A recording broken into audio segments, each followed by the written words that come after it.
Bonjour à tous, nouvelle petite vidéo du jeudi.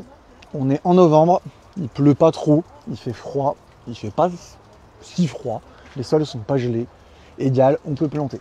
Allez, j'ai dit cette phrase au moins 160 milliards de fois. Je vais vous faire un aveu, on a énormément vendu de pépinières au mois d'octobre, et là depuis 3-4 jours, je vous vois plus, vous venez plus, faut croire que vous avez peur du froid. Faut pas, pour les plantes, c'est vraiment idéal, on est vraiment dans un moment optimum de plantation. En plus, on approche de la Sainte-Catherine, je ne vous refais pas le dicton. Voilà, c'est vraiment le moment, le choix est maximal, il y a de tout. Je vous parle du dernier arrivage que j'ai fait. Vous savez que j'aime bien de temps en temps faire des petits arrivages un peu spéciaux chez des producteurs avec des variétés un peu différentes. Une des plantes sur lesquelles j'avais envie de mettre l'accent, c'était celle-ci. Alors, ce qui est compliqué, c'est que c'est des plantes intéressantes, mais qu'en automne, leur rendu esthétique est peut-être moins sympa. Donc c'est vrai que je comprends pourquoi on voit moins de monde en automne, c'est plus dur à projeter. Néanmoins, on va quand même essayer. Le Zénobia, on appelle ça un peu le muguet en arbre, parce que la clochette est très très proche. Ça aime bien les sols frais, ça aime pas être trop en plein soleil. Par contre, la floraison est spectaculaire. C'est une plante que j'aime beaucoup, que j'utilise beaucoup sur des petits massifs de mi-ombre, et puis qui n'est pas très connu. Donc voilà. J'avais envie d'en parler dans un autre délire, toujours dans du blanc. J'arrive jamais à prononcer le Chionanthus, parce que j'ai toujours envie de l'appeler Chimonanthus, je sais pas pourquoi. Fleurs blanches, très très fines, un peu parfumées, voire même très parfumées. Et sur des floraisons, on va dire de fin d'hiver, début de printemps, c'est dans les premières floraisons. Alors, c'est pas aussitôt qu'un Améménis, voire qu'un Forsythia, mais c'est quand même dans des floraisons assez précoces, hyper intéressant pour ça. Ça, c'est un truc. Alors, vous savez quoi? Ceux qui ont envie de l'acheter, faites-le. Moi, j'ai jamais essayé. C'est une découverte pour moi. Je connaissais pas forcément la plante. Le producteur me l'a recommandé. Pileostegia viburnoides, c'est une plante qui ressemble un petit peu à de l'hortensia grimpant, qui a à peu près les mêmes besoins. Hein. Plutôt une plante d'ombre, mi-ombre. Ça peut supporter le soleil a priori, mais pas tant que ça. Et vraiment une fleur en gras blanche, très très intense, dans des blancs vraiment sympas. Un peu à l'image de l'hortensia grimpant. Et il faut avouer que j'ai trouvé ça rigolo et sympa, et un peu changeant, parce que les plantes grimpantes pour mettre à l'ombre, il n'y en a pas tant que ça. À part justement l'hortensia grimpant, on est assez vite limité. Je ne vous reparle pas des anthoxylium, parce que j'avais fait une vidéo dessus.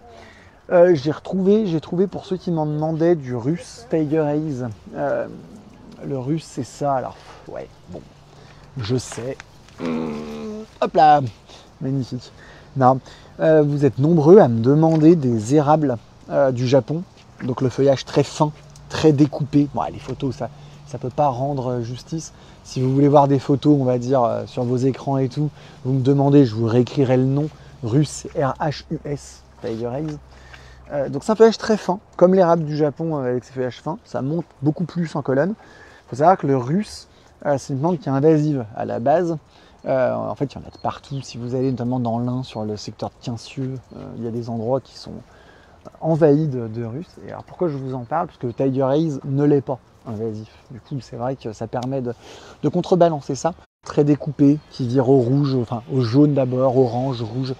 C'est vraiment incroyable, c'est des couleurs d'automne qui sont top. Alors je sais, là je voulais vous montrer, c'est un bout de bois. Hein.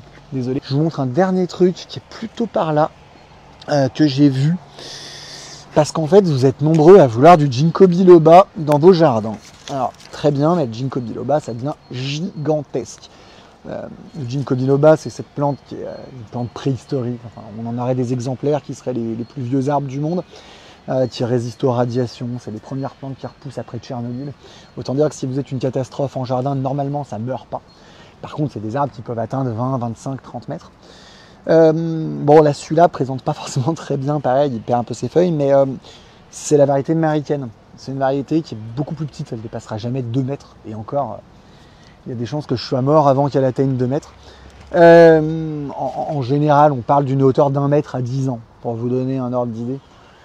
Donc ouais, si, j'ai quand même une chance de survivre assez longtemps pour l'avoir à 2 mètres, mais limite.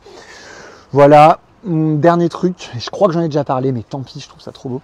Le crinodendron, et en plus il lui reste une petite fleur, on l'appelle l'arbre aux lanternes, parce qu'en fait ça fait des fleurs un petit peu comme des lanternes qui retombent. C'est encore une plante plutôt de mi-ombre, hein, mais bon, vous êtes nombreux à avoir des massifs pas trop ensoleillés et à manquer d'idées, donc c'est pas mal. La fleur est vraiment sympa en fin d'automne, donc voilà, c'est quelque chose que j'aime bien.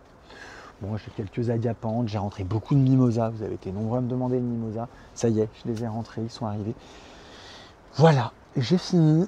Il nous reste en gros 15 jours, 3 semaines de novembre pour faire beaucoup de plantations, sachant qu'on peut quand même planter en décembre, janvier, mais que quelque chose me dit qu'en décembre, vous aurez autre chose à faire que de venir nous voir, ou alors pour nous acheter un sapin de Noël. Mais basiquement, après, on pourra toujours replanter sur janvier, février. Hein, voilà. Mais n'hésitez pas à venir nous voir. On a du temps pour vos projets, on a le temps de s'occuper de vous. N'hésitez surtout pas. Je vous souhaite une bonne journée, puis j'espère vous voir nombreux.